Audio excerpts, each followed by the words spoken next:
요한복음은 아주 특별한 목적으로 기록이 되어 있습니다.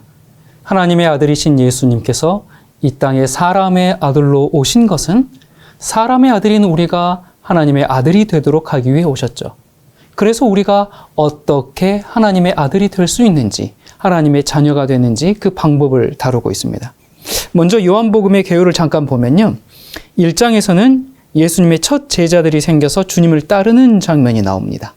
2장에서는 혼인잔치가 벌어지는데 예수님이 바로 우리의 신랑이죠. 한 번은 마태의 집에서 잔치를 할 때 바리새인들이 왜 당신의 제자들은 금식하지 않습니까? 그렇게 물을 때 신랑이 자기 혼인집에 있을 때 금식할 수 있느냐 그렇게 말씀하시므로 예수님께서 지금 어디에 계신다라는 거예요? 신부 집에 와 있는 것으로 이야기를 하고 계십니다. 그러니까 예수님이 이 땅에 오신 것은 장가들러 오셨습니다. 우리와 결혼하기 위해서 오셨어요. 우리 인간이 죄로 말미암아 더러워졌기 때문에 거룩하신 예수님과 하나가 될 수가 없죠. 그러므로 반드시 정결해져야 될 필요가 있죠. 그래서 성전 정결이 이어서 나옵니다. 그 성전 정결을 하심으로 예수님과 연합할 수 있도록 하세요. 그리고 3장에서는 예수님을 만나게 되면 물과 성령으로 거듭나게 됨을 말씀하시고 4장에서는 사람이 오래 믿어야 거듭나는 것이 아니라 사마리아 여인처럼 예수님을 만난 그 순간 마음이 열려서 예수님을 받아들일 때 즉시로 거듭나는 모습을 보여줍니다. 그래서 교회 오래 다녀야 시간이 많이 걸려서 거듭나는 것이 아니라는 거죠. 그리고 5장에서는 38년 된 병자가 치료받고 구원받고 싶어서 베데스다 연못을 바라보고 있어요. 그런데 연못은 그를 구원해 줄 능력이 없습니다. 그것은 미신이지 올바른 하나님의 진리가 아니죠. 마찬가지로 참된 구원자이신 예수님이 계신데도 유대인들은 구원받기 위해서 다른 곳을 쳐다보고 있어요. 의미 없는 것을 쳐다보고 있고 그것을 의지하고 있죠. 교단과 교회가 심어진 그 잘못된 교리와 가르침에 계속해서 매달려 있고 진정으로 그들을 구원하실 예수님께는 나오지 않고 있죠. 그래서 예수님께서 너희가 성경에서 영생을 얻는 줄 알고 열심히 연구하면서 성경이 내게 대하여 증거하는데 왜 내게 나오지 않느냐? 내게 와야 구원을 받는다는 것이죠. 그래서 우리가 하나님의 말씀을 아무리 공부할지라도 예수님을 만나지 못하면 결국에는 구원받지 못할 것을 말씀하고 있습니다. 그 다음 6장에서는 예수님의 피와 살을 먹어서 예수님과 완전히 하나가 되어야 한다는 것을 말씀하시고 7장에서는 하나님의 영광만 구하고 하나님의 뜻을 따르려고 할 때 성령님께서 함께 하실 것을 말씀하고 있죠. 8장에서는 진리의 빛을 받고 진리가 주는 자유함을 누릴 수 있도록 우리를 초청하고 있습니다. 9장에서는 빛으로 눈이 떠진 사람과 빛에 눈을 감아버린 사람을 대조하면서 8장의 진리를 더욱 조명해 주고 있어요. 10장에서는 예수님이 우리의 목자가 되어서 예수님을 따를 것을 말씀하고 있고요. 11장에서는 기독교의 핵심적인 진리인 바로 그리스도께서 부활이요 생명인 것을 말씀하고 있습니다. 12장에서는 예수님께 향유를 부은 그 여자 마리아의 모습과 가룟 유다의 반응이 나오죠. 예수님을 사랑하는 사람과 자기를 사랑하는 사람을 대조해서 나타내고 있어요. 그리고 후반부에서는 한 알의 밀이 땅에 떨어져 죽어야 열매를 맺는다 하는 말씀을 주시고 13장에서는 발을 씻기는 세종 예식을 하시면서 예수님의 피로 우리의 마음을 씻어야 되는 것을 말씀합니다. 14장에서는 예수님을 믿고 성령을 받으라 하시고 15장에서는 포도나무와 가지가 서로 연합되어 있는 것처럼 예수님과 완전히 하나로 연합해야 할 것을 말씀합니다. 16장은 예수님을 믿는 길은 평탄한 길이 아니라 가시밭길이요 고난의 길임을 말씀하시면서 그러나 핍박을 받을지라도 예수님께서 세상을 이기셨으니 너희도 나를 믿음으로 세상을 이기라고 말씀을 하세요. 17장에서는 예수님이 하나님 안에, 하나님이 예수님 안에 거하시는 것처럼 우리 역시 예수님 안에, 예수님이 우리 안에 거해서 연합해야 함을 다시 한번 강조합니다. 왜 자꾸 이렇게 연합을 강조해요? 예수님은 이 땅에 장가들러 오셨잖아요. 그런데 신부 마음에 딴 것들로 가득 차 있으면 신랑이 어떻게 되겠습니까? 그래서 나는 질투하는 하나님이다. 그러니 나와 온전히 연합해야 한다고 계속 말씀하는 것이죠. 자, 그리고 18장, 19장에서는 우리의 죄를 지시고 십자가에 달려 돌아가심으로 인간을 구원하실 것을 말씀하고 20장에는 부활하셔서 우리에게 생명을 주신다고 말씀합니다. 그리고 21장에서는 이제 드디어 나를 따르라 그렇게 말씀하세요. 자, 그래서 이 요한복음은 쭉 살펴보면 어떻게 하면 우리가 주님과 하나가 되고 구원을 받고 주님의 참된 제자가 되는지에 대한 내용으로 여러 가지 면을 조명하면서 말씀하고 있습니다. 요한복음 21장이 맨 마지막에 끝날 때 어떻게 끝났다 그랬어요? 나를 따르라 그렇게 말씀하시고 끝났잖아요. 그런데 요한복음 1장에서 어떻게 시작하시는가? 나를 따르라 하는 초청으로 1장을 시작합니다. 1장 29절 이하 보겠습니다. 이튿날 요한이 예수께서 자기에게 나오심을 보고 이르되 보라 세상 죄를 지고 가는 하나님의 어린 양이로다. 내가 전에 말하기를 내 뒤에 오는 사람이 있는데 나보다 앞선 것은 그가 나보다 먼저 계심이라 한 것이 이 사람을 가리킴이라. 내가 보고 그가 하나님의 아들이심을 증언하였노라 하니라. 지금 요단강에서 침례를 주던 요한이 무슨 선언을 한 겁니까? 아, 예수가 메시아다. 그 얘기를 한 거예요. 사람들이 깜짝 놀라서 예수를 다 쳐다봤어요. 많은 사람들이 지금까지는 요한의 설교에 깊은 감동을 받았습니다.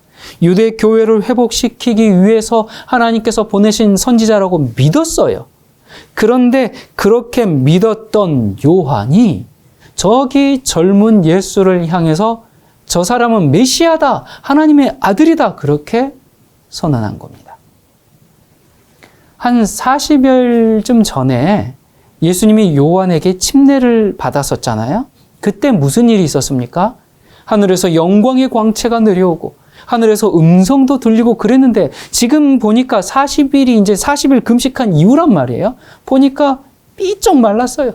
딱 보니까 고운 모양도 없어요. 풍채도 없어요. 돈도 없고 신분도 없고 뭐 큰 교회도 없는 시골뜨기 같은데 경건한 모습은 조금 있는 것 같은데 그래도 메시아라고 하기에는 뭔가 아닌데 근데 이분이 이스라엘이 그토록 오랫동안 고대하여 오던 그 메시아라고? 아니 아무리 생각해도 그건 아니잖아. 메시아가 오면 이스라엘을 회복시켜 주실 건데 저분이 그 왕으로 오실 그분이라고? 그러면서 모습이 영 사람들의 주의를 끌지 못했어요. 다음 날이 됐습니다. 요한복음 1장 35절부터요. 또 이튿날 요한이 자기 제자 중 두 사람과 함께 섰다가 예수의 건의심을 보고 말하되 보라 하나님의 어린 양이로다. 두 제자가 그의 말을 듣고 예수를 따르거늘. 그러니까 그 다음 날에 이 침례 요한이 전도하고 있는 이 장소에 또 예수님이 오셨습니다. 어제도 오셔가지고 구경만 하고 가셨잖아요. 오늘 또 와가지고 오늘도 보니까 쭈뼛쭈뼛 말씀 한마디 안 하시고 그냥 거니세요. 그 사이에서 그냥 침례 요한의 집회 현장에 서가지고 그냥 구경하고 계셨어요. 그런데 요한이 또 뭐라 그러는 거예요? 보라 하나님의 어린 양이로다. 지금 이게 벌써 몇 번 들었던 말씀이잖아요. 그런데 오늘에서야 몇 사람의 마음에 이 소리가 들리기 시작했습니다. 여러분 우리가 그 사람들에게 무슨 얘기를 해줄 때 내가 깨달은 어떤 방향성이나 어떤 비전이나 그런 얘기를 처음 할 때 사람들이요 처음 듣자마자 우와 정말 대단한 비전입니다 뭐 그렇게 반응합니까? 그것보다는 저게 무슨 소린가 그렇게 하죠. 그러다가 계속 똑같은 얘기를 반복하고 강조하고 하면 그때서야 그 얘기가 그 얘기였어? 그렇게 되면 참 좋겠구나. 그렇게 한참 뒤에 반응을 합니다. 그러니까 자꾸 반복할 수밖에 없어요. 그건 복음을 전하는 것도 마찬가지고 무슨 일을 할 때도 어떤 계획을 실천할 때도 그래요. 우리 사람들은 왜 저 사람들은 내가 생각하는 것만큼 생각하지 않지? 내가 이렇게 중요하게 생각하는데 좀 따라와 주면 좋은데 이거 정말 중요한 건데 왜 저렇게 시큰둥하지? 그렇게 생각될 때가 좀 있잖아요. 근데 그것이 정말 성령께서 나에게 주신 부담이라면 사람들이 좀 반응하지 않더라도 낙심치 말고 계속 얘기해야 됩니다. 그 사람들 미워할 게 아니라 아직 전달이 안 된 거예요. 그 사람들 마음속에. 지금 침례 요한도 예수님이 하나님의 아들이고 메시아고 세상 죄를 지고 가는 하나님의 어린 양이라고 몇 번을 얘기했어요. 근데 지금까지 사람들이 전혀 반응이 없었는데 오늘 두 사람이 반응을 합니다. 저는 참 이 말씀을 읽을 때 안타까운 마음이 들어요. 왜 두 사람뿐입니까? 이 얘기를 두 사람만 들었습니까? 아니잖아요. 침례 요한의 제자들도 있었고 또 많은 군중들이 계속 그 요한의 말을 들었지 않습니까? 그들은 침례 요한을 하나님이 보내신 선지자라고 믿었잖아요. 그 선지자가 지금 저분이 확실한 메시아야 그렇게 증거하는데도 불구하고 나는 선지자를 믿는다라고 하면서 왜 그 선지자가 말하는 그분을 따라가지 않느냐 말이에요. 두 사람만 따라가요. 참 안타까운 일입니다. 이런 거 보면 우리가 듣기는 들어요. 정말 좋은 말씀이지. 듣기는 듣는데 행하지는 않는 우리의 모습이 보입니다. 우리의 마음이 좀 더 순수해지고 믿음이 좀 더 강해져서 정말 주님을 따라갈 수 있게 되면 참 좋겠습니다. 자, 침례 요한의 제자였던 이 두 사람이 이제 요한을 떠나서 예수를 따라갑니다. 둘 중에 하나는 시몬의 형제인 안드레였고요. 다른 한 명은 이름이 나오지는 않지만 요한복음을 쓴 사도 요한일 것으로 이제 생각을 하죠. 이 두 사람이 예수님의 그 최초의 제자들이 됩니다. 근데 여러분 참 이걸 또 이 말씀을 곰곰이 이렇게 깊이 보면 이게 인간적으로는 좀 그렇습니다. 여러분 침례 요한의 그 다른 제자들이 안드레와 요한을 볼 때 뭐라고 하겠어요? 저 배신자, 저 의리 없는 자, 예? 그렇게 말했을지도 모르겠습니다. 그리고 또 예수님도 예수님의 제자를 삼으려면 그것도 첫 제자인데 좀 새로운 인물로 첫 제자를 삼으시면 참 좋지 않겠어요? 정말 다른 데서, 다른 군중 가운데서, 다른 교회에서 좀 다른 데서 좀 삼으시면 좋을 텐데 요한의 제자들을 데려와가지고 제자를 삼았어요. 여러분 이게 인간적인 눈으로 보면 마치 연봉 더 많이 준다는 소리에 이 회사 저 회사 막 옮겨 다니는 것 같고 좀 그렇지 않습니까? 예수님이 좀 자기가 좀 이렇게 발굴해가지고 제자를 삼으면 좋을 텐데 남의 제자를 좀 데려왔잖아요.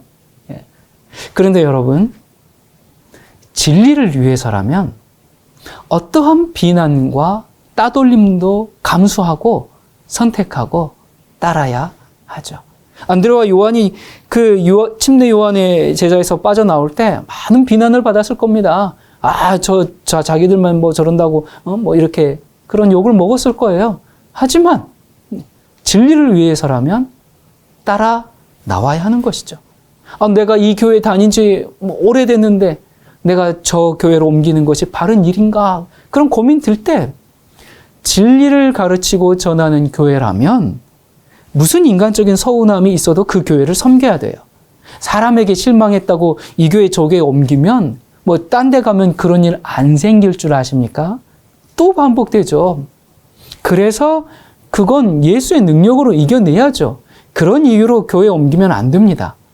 하지만 진리가 선포되지 않는 교회라면, 소경이 소경을 이끌고 있는 교회라면 예수 그리스도를 위해서, 진리를 위해서 무슨 모욕을 경험하더라도 무슨 따돌림을 받더라도 따라가야 하는 겁니다.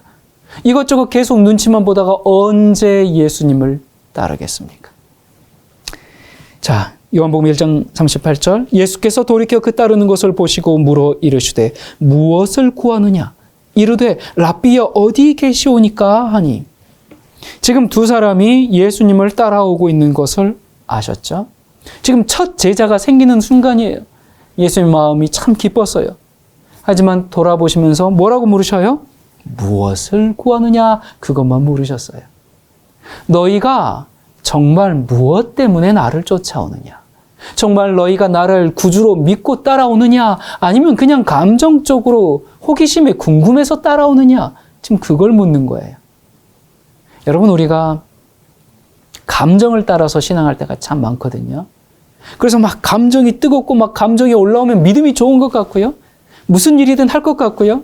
그래서 열심히 잘 따라가다가 감정이 식어버리면 금방 뒤로 물러가죠. 이것은 믿음하고는 거리가 멉니다. 믿음은 누가 알아주지 않아도 변치 않고 그 길을 가는데, 감정은 사람들의 인정이나 뭐 좀 더 편리한 환경이 아니면 금방 식어버립니다. 그때뿐이에요. 진리를 위해 따르겠습니다. 그렇게 했다가도 저 사람 보기 싫어서 안 되겠습니다. 예. 그건 믿음으로 가는 게 아니라 감정으로 신앙을 하는 거죠. 예수님을 참으로 믿는 사람은 예수님을 사랑해서 따라갈 겁니다. 그런 사람은 내 감정이 올라오든지 내려가든지, 내가 잘 되든지 못 되든지 사랑하는 그 예수님을 변함없이 따라갑니다. 지금 예수님께서 제자들에게 묻는 것이 바로 이런 뜻입니다. 38, 39절 예수께서 돌이켜 그 따르는 것을 보시고 물어 이르시되 무엇을 구하느냐 이르되 랍비여 어디 계시오니까 하니 예수께서 이르시되 와서 보라. 그러므로 그들이 가서 계신 데를 보고 그날 함께 거하니 때가 10시쯤 되었더라. 선생님 어디 계십니까? 제자들은 예수님을 더 알고 싶어서 지금 따라간 겁니다. 잠시 얼굴 보려고 따라간 게 아니기 때문에 랍비여 어디 계십니까? 당신과 같이 있고 싶습니다. 그런 뜻이에요. 그래서 그날 하루 종일 함께 지냈습니다. 그리고 다음 날 무슨 일을 이 제자들이 하는가? 1장 40절부터요. 예수를 따르는 두 사람 중에 하나는 시몬 베드로의 형제 안드레라. 그가 먼저 자기의 형제 시몬을 찾아 말하되 우리가 메시아를 만났다 하고 데리고 예수께로 오니 예수께서 보시고 이르시되 네가 요한의 아들 시몬이니 장차 게바라 하리라 하시니라. 게바는 번역하면 베드로라. 안드레가 지금 복음을 듣고 제일 먼저 한 일이 뭐였어요? 복음을 가지고 전했습니다. 전도했어요. 이건 무슨 의무감도 아니고요. 자기가 그 메시아를 만난 그 기쁨이 너무 커서 이 소식을 전하지 않으면 견딜 수가 없으니까 다음날 날이 밝자마자 그의 형제 시몬에게 가가지고 우리가 메시아를 만났다. 그렇게 소리를 쳤습니다. 시몬은 두 번 말할 때까지 기다리지 않았죠. 이런 모습을 보면 이 형제들은 평소에도 영적인 대화를 많이 하면서 서로 지냈을 겁니다. 비록 어부였고요. 서민으로서 힘겨운 삶을 살았지만 그래도 돈벌이에 몰두되어 있지 않고 어디 부동산이 올랐다 그런 소식에 즉각 반응한 게 아니라 메시아를 만났다 이 말에 뒤도 돌아보지 않고 뛰어갔습니다. 여러분, 우리의 관심사가 어디에 있습니까? 내 마음을 채우고 있는 것이 뭡니까? 어디 집값이 올랐다, 땅값이 올랐다, 주식이 올랐다. 우리는 거기에 반응을 하게 돼 있어요. 예수님을 믿는다고 하면서도 내 관심사가 세속적인 번영과 영광으로 가득 차 있다면 예수님이 오셔도 몰라봅니다. 예수님이 직접 진리를 전해도 그 말씀이 들어갈 틈이 없어요. 여러분 정말 예수님을 만나고 싶습니까? 그렇다면 일단은 내 관심사부터 정리하시기 바랍니다. 내 관심의 가장 우선순위가 뭔지부터 살펴봐야 합니다. 자, 43절입니다. 이튿날 예수께서 갈릴리로 나가려 하시다가 빌립을 만나 이르시되 나를 따르라 하시니 빌립은 안드레와 베드로와 한 동네 베세다 사람이라. 예수님이 빌립을 콕 찍으셨어요. 그러자 빌립이 그대로 따랐습니다. 여러분, 여기 보면 빌립도 평소에 늘 진리에 목말라 하고 있음을 알 수가 있죠. 늘 메시아에 대한 그 그리움이 있고 갈망이 있는 사람이 예수님의 음성을 듣고 예수님께서 부르니까 따라가게 되는 것이죠. 그냥 언제 로또 당첨되나 그 생각으로 살아가는 사람이 영적인 그 충만한 생애를 살 수가 없어요. 여러분, 예수님께서 만약에 여러분을 콕 찍어서 나를 따르라 하시면 빌립처럼 네 하면서 즉시 순종할 수 있겠습니까? 우리는 꿈에서라도 예수님 한번 만나봤으면 하잖아요. 그런데 예수님께서 내 이름을 딱 부르면서 나를 따르라 하시면 따를 수 있습니까? 어떻습니까? 예수님 죄송해요. 밭을 샀어요. 소를 샀어요. 장가 가야 해요. 45절. 빌립이 나다나엘을 찾아 이르되 모세가 율법에 기록하였고 여러 선지자가 기록한 그 일을 우리가 만났으니 요셉의 아들 나사렛 예수니라. 나다나엘이 이르되 나사렛에서 무슨 선한 것이 날 수 있느냐? 빌립이 이르되 와서 보라 하니라. 빌립도 부름을 받자마자 자기 친구 나다나엘을 전도하러 갔습니다. 여러분, 여기 보면 유유상종이에요.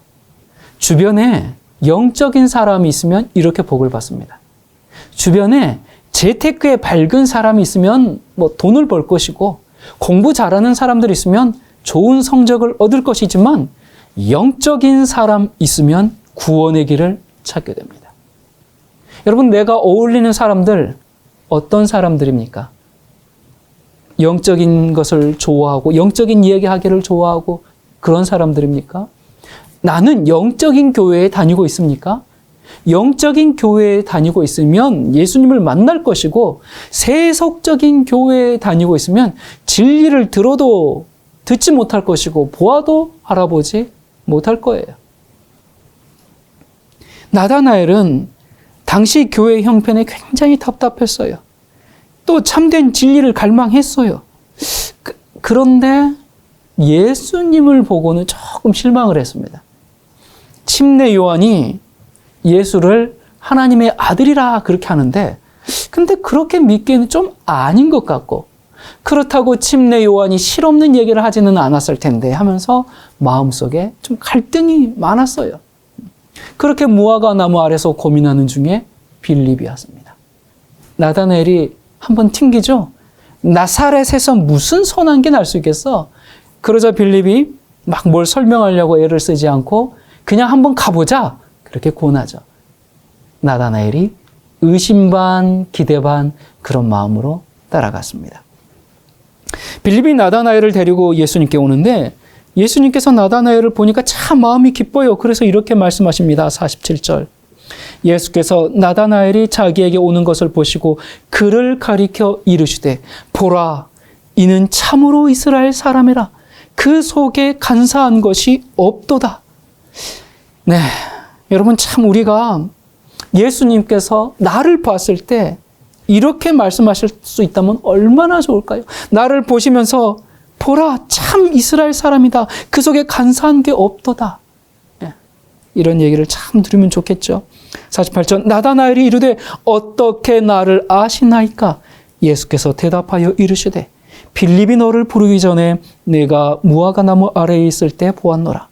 나다나엘이 대답하되 라삐여, 당신은 하나님의 아들이시요 당신은 이스라엘의 임금이로소이다.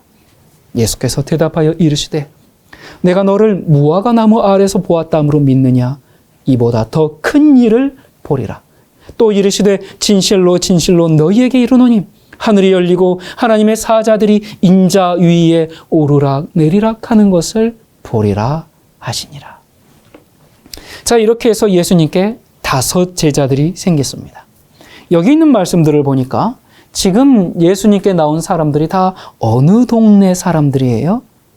갈릴리에 있는 베세다라고 하는 동네에 사는 사람들입니다. 참, 이 말씀을 읽을 때 제 마음이 또 한편으로 참 안타깝습니다. 여러분, 이 당시 교회의 가장 중심지가 어디입니까? 예루살렘 아닙니까? 예루살렘 지역에서는 한 명도 예수님께 나온 사람이 없어요.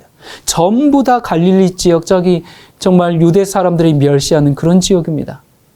세속적인 도시입니다. 예루살렘은요, 영적인 도시입니다. 영적인 사람들, 경건한 사람들이 몰려있는 곳이에요. 하나님을 예배하는 일에 종사하는 그런 사람들이 모여있는 곳입니다. 늘 모여가지고 말씀을 가지고 토론하고 늘 성경 공부하고 그런 사람들이 있는 곳은 예루살렘이에요. 그런데 이 영적인 곳에 사는 사람들의 마음은 편견에 갇혀서 자기가 믿는 것, 아는 것만 맹신하며 영적인 것을, 정말 영적인 것을 분별하지 못하는데, 세속적인 도시, 이 갈릴리에 살던 사람들이 예수 그리스도를 받아들이죠. 예수님께서 나다나엘을 보시더니 이는 참으로 이스라엘 사람이라 그 속에 간사한 것이 없다 그랬죠. 이 참 이스라엘이라는 게 무슨 뜻입니까? 사도 바울이 표면적 유대인이 유대인이 아니요, 이면적 유대인이 유대인이다, 이런 말을 하죠. 그게 뭡니까? 말만 떠들거나 율법의 행위만 있는 그런 사람이 아니라 성령의 인도함을 따라 사는 사람이라 그 말이죠. 하나님의 참된 백성이다 그 말이죠. 이 사람이야말로 참 하나님의 백성이다. 왜냐하면 그 속에 거짓이 없다. 진실한 마음으로 진리를 찾고 있는 사람이다. 야, 참 이런 평가를 우리가 주님께 받으면 얼마나 좋을까요? 나다나엘이 놀라서 어떻게 나를 아십니까? 그렇게 묻죠. 그러자 예수님께서 내가 무화과 나무 아래 있을 때 보았다. 지금 예수님께서 너무 기뻐요. 이런 나다나엘이 온 게 너무 기뻐가지고 이런 대화를 지금 나누고 계십니다. 한 영혼이 진실한 마음으로 예수님을 찾을 때 예수님께서 이렇게 기뻐하시는 겁니다. 그러면서 더 좋은 말씀을 해주시죠. 내가 너를 무화과 나무 아래서 보았다 함으로 믿느냐? 이보다 더 큰 일을 보리라. 진실한 마음으로 하나님이 주신 빛을 그대로 받는 사람은 그 다음 빛을, 더 큰 일을 보고 이 빛을 받게 돼 있습니다. 점점 더 큰 빛을 받을 것이라고 예수님께서 말씀을 하셨어요. 우리가 하나님의 빛을 받는 가장 좋은 그리고 유일한 방법은 이미 주어진 빛을 순종하는 것이죠. 이미 주어진 빛을 받아들이고 순종하지 아니하는 사람에게 더 큰 빛을 줄 수가 없어요. 작은 빛도 행하지 못하는데 어떻게 더 큰 빛을 주면 어떡하겠습니까? 그러므로 우리는 정말 예수님을 사랑하고 예수님께서 우리에게 빛을 주시는 대로 온 마음을 다해서 예수님을 따라갈 때 가장 안전하고 가장 축복된 삶을 사는 겁니다. 만약에 나다나엘이 편견에 사로잡히고 교회 지도자들의 말을 더 신뢰해서 빌립을 따라가지 않았다면 그는 구세주를 만나지 못했을 겁니다. 오늘날에도 많은 사람들이 편견과 선입견 때문에 진리를 거절하는 경우가 참으로 많습니다. 우리가 어떤 세상의 평가와 세상의 인정과 교단의 권위를 맹신하는 한 진정으로 우리는 우리를 구원하는 그 참된 진리를 발견할 수가 없어요.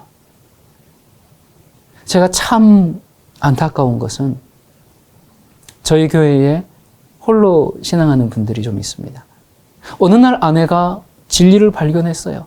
나다나엘처럼 그냥 랍비들의 말을 맹목적으로 따르지 않고 스스로 말씀을 듣고 찾고 연구하고 성령의 깨우쳐 주심과 하나님의 인도하심으로 참된 구주 예수 그리스도를 만나게 됐어요.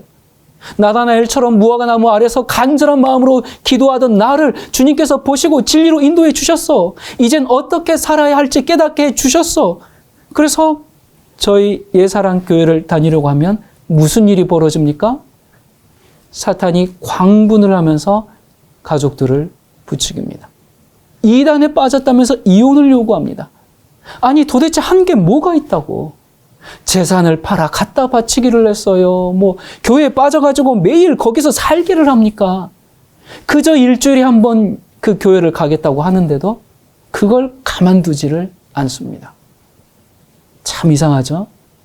어떤 아내분은 남편에게 당신 예전처럼 술 먹고 늦게 들어와도 늦게 들어오는 것은 괜찮은데 그 교회 다니는 것만은 안 돼. 그렇게 난립니다. 왜 그러는지 도무지 이해가 안 돼요. 여러분, 저희가 전하는 복음의 핵심이 뭡니까?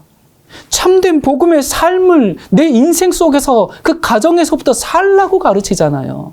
참된 신앙은 교회에 충성하는 것이 아니라 내 배우자에게, 내 자녀들에게 존경받는 삶이 참된 신앙인의 모습이라고 그렇게 살라고 그렇게 강조하고 그렇게 가르치는데, 근데 남편이, 아내가, 자녀들이 그저 검색 몇 번 해보고는 저 랍비들이 예사랑교회는 이단이라고 했어. 그렇게 평가해 놓은 것을 무조건 수용하고 목숨을 걸고 반대합니다. 정작 자신은 교회를 다니면서 한 번도 진실하게 기도해 본 적이 없고 성경 한 번 읽어 본 적도 없으면서 막무가내로 반대해요. 자녀들까지 엄마 왜 이래? 조용하던 우리 집에 웬 이단이야? 엄마 큰일 나. 하루아침에 저는 가정 파괴범이 되어가지고 한 가정을 풍비박산내는 그런 장본인이 돼버립니다. 제가 참 괴로워요. 너무 마음이 아파요. 예수님도 이런 경우 많았을 겁니다. 그 당시 그 사회에서 예수님을 믿는다는 것은 그거 이단 사이비에 빠진 일이었지 않습니까? 나사렛 이단이었지 않습니까? 그 예수님을 믿는다는 이유로 깨어진 가정이 얼마나 많았겠습니까? 그리고 그걸 바라보는 예수님의 심정은 어땠을까요? 여기 나다나엘처럼 진실한 마음으로 한 번만이라도 들어보면 이단인지 아닌지 알 수 있을 텐데 이단에 빠질까 봐 염려된다고 들으려고도 안 하고 또 편견을 갖고 들으니까 들어도 들리지가 않아요.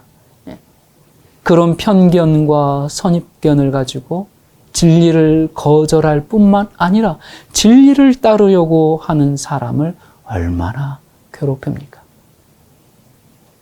우리가 이런 상황에서 가족을 설득하는 방법은 하나밖에 없습니다. 이것이 진리야! 이걸 믿어야 해! 그렇게 맞서 싸우면 안 돼요. 영혼을 그리스도께로 인도하는 가장 효과적인 방법 가운데 하나는 우리의 일상 생활에서 내가 그리스도의 모습을 실증하고 재현하는 것뿐입니다. 이론이나 논리로 다투는 것이 아니라 우리 한번 싸워봅시다 이런 게 아니라 그리스도의 향기를 전하는 것이죠. 우리의 그 100마디 1000마디 말보다 우리의 사람됨이 더 크게 감화를 끼치게 될 거예요. 사람들은 우리의 논리에 도전하고 반박하고 우리의 그 간절한 호소에도 반대할지도 몰라요. 그러나 계산적이지 않는 그 사랑의 헌신, 정말 그들을 사랑해서 아낌없이 베푸는 봉사, 그것은 그들이 반박할 수가 없죠. 이 교회를 다님으로 남편과 아내를 더욱 사랑하고 가정을 위해 더욱 헌신하고 자녀들에게 더욱 온유하고 이러한 진리의 능력으로 그 언행일치의 삶으로 보여주는 것이 그게 능력이거든요. 여러분, 이렇게 좋은 교회가 어디 있습니까? 그런데도 여전히 반대하고 핍박하죠. 진리의 길은 원래 그런 겁니다. 그거 쉽지 않은 길입니다. 여러분, 예수님을 믿는다는 게 뭡니까? 교회 열심히 다니는 겁니까? 나는 예수님 믿어 그렇게 공언하는 겁니까? 예수님을 참으로 믿는다는 것은 하나님의 말씀이 살아있는 실제라는 것을 보여주는 삶을 사는 것이죠. 그것이 예수님을 믿는 것이고 그것이 예수님을 따라가는 것이고 그리고 그것이 전도죠. 오늘 예수님은 제자를 부르셨습니다. 나를 따라오라고 하셨어요. 아니, 하나님의 아들이니까 능력 많으시잖아요. 그러면 그 능력으로 혼자 하셔도 될 텐데 그렇게 안 하고 제자를 부르시고 그들에게 복음을 전하는 일을 맡겼습니다. 마찬가지로 우리도 진리를 전해야 하는 그 책임과 의무가 있습니다. 내가 듣고 내가 보고 내가 만져보았던 그 생명의 말씀을 다른 사람에게도 전해서 구원해야 하지 않겠습니까? 저희 교회 한 자매님께서 그 직장에서 한 다른 이제 분이 선생님을 보면 굉장히 행복해요. 선생님은 행복을 나눠주는 사람 같아요. 그런 이야기를 했다고 그래요. 근데 이분이 자기는 정말 그렇게 행복한 사람이 아니었거든요. 우울증도 좀 있었고, 인생의 괴로움도 있고, 또 몸도 아프고 그랬는데 이분이 정말 그리스도를 참된 진리를 만남으로 자기도 모르게 행복한 사람이 되었어요. 그래서 그분이 그 직장 동료에게서 그 얘기를 듣고 선생님은 참 남을 행복하게 해주세요. 선생님은 행복을 주는 사람이에요. 선생님을 보고 있으면 행복해요. 이런 평가를 듣고 얼마나 하나님께 감사하면서 눈물로 기뻐했는지 모르겠다는 얘기를 하셨어요. 여러분, 하나님께서는 우리의 협력 없이도 죄인을 구원하실 수 있어요. 그러나 정말 우리가 진리를 만나면 그리고 그걸 감출 수 없기 때문에 드러나는 것이거든요. 그리고 이 진리가 사람을 그렇게 바꾸거든요. 그런데 사탄은 그걸 싫어하죠. 그래서 반대하죠. 자, 여러분, 하나님께서 우리의 믿음을 강하게 하고 예수님의 그 아름다운 성품을 개발시키도록 하기 위해서 우리는 복음을 전해야 합니다. 여러분, 사실 우리 인생 최대의 기쁨은 예수 그리스도의 그 십자가의 희생을 통해서 구원받는 영혼들을 보는 그 기쁨이잖아요. 그 일로 인해서 우리는 복음을 전하는 일을 멈춰서는 안 되는 겁니다. 예수님이 시작한 이 개척교회는 안드레, 요한, 시몬, 그리고 빌립과 나다나엘 이렇게 5명으로 시작됐습니다. 안드레가 그의 형제를 찾아 시몬을 구주께로 인도했고 빌립은 예수님께 부름을 받자마자 나다나엘을 찾으러 나갔어요. 복음은 이렇게 우리의 가족, 친구, 이웃에게 전하면서 전파되었습니다. 여러분, 이 교회 다니는 많은 사람들 중에 일생 동안 그리스도를 믿는다고 고백하면서도 단 한 사람도 예수님께 이끌기 위해서 노력을 해보지 않은 사람들이 있어요. 하나님께서 우리에게 맡기신 일을 우리는 얼마나 충실히 감당하고 있습니까? 하나님께서 내 대신 그 일을 해주실 수는 없거든요. 그건 우리가 해야 하는 일이거든요. 우리 주변에는 위로와 사랑과 무엇보다 참된 진리에 갈급해야 하는 사람들이 많이 있습니다. 우리가 좀 더 신경 쓰고 애썼더라면 구원받았을 많은 사람들이 멸망의 나락으로 떨어진 경우가 참 많아요. 물론 밖을 보면 기독교를 싫어하는 사람 너무너무나 많죠. 밖을 보면 기독교를 비판하는 사람밖에 없는 것 같아요. 그런데 저는 그런 현상이 기독교에 대한 그 기대의 다른 표현이라고 생각합니다.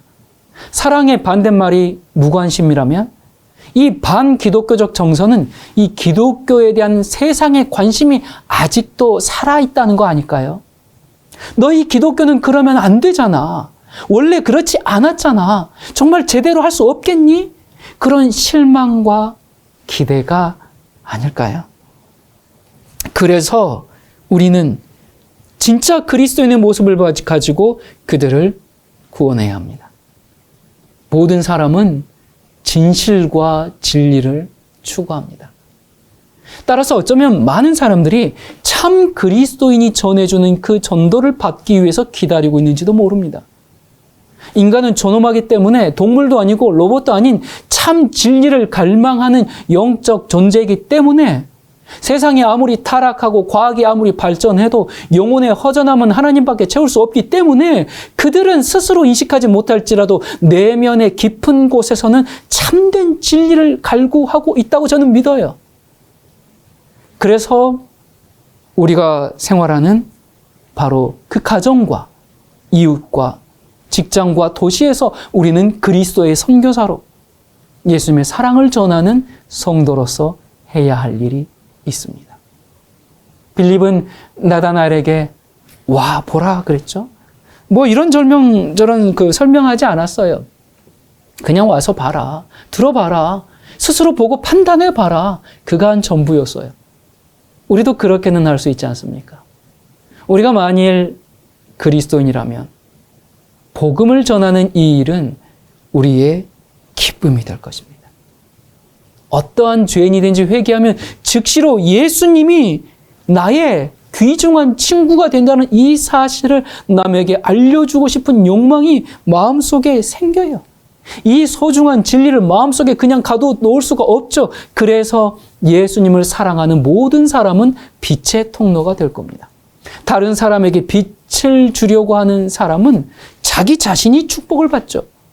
남을 윤택하게 하는 자는 자기도 윤택하여질 거라고 그랬지 않습니까? 예수님께서 제자들에게 이런 말씀을 하셨죠. 50절에 내가 너를 무화과 나무 아래서 보았다 함으로 믿느냐? 이보다 더 큰 일을 보리라. 진실로 진실로 너희에게 이르노니 하늘이 열리고 하나님의 사자들이 인자 위에 오르락 내리락 하는 것을 보리라. 믿음의 길을 따라가는 우리에게 하늘이 열리고 결코 닫혀지지 않는 것을 보게 될 겁니다. 예수님께서 우리를 위해서 하늘을 열어놓았어요.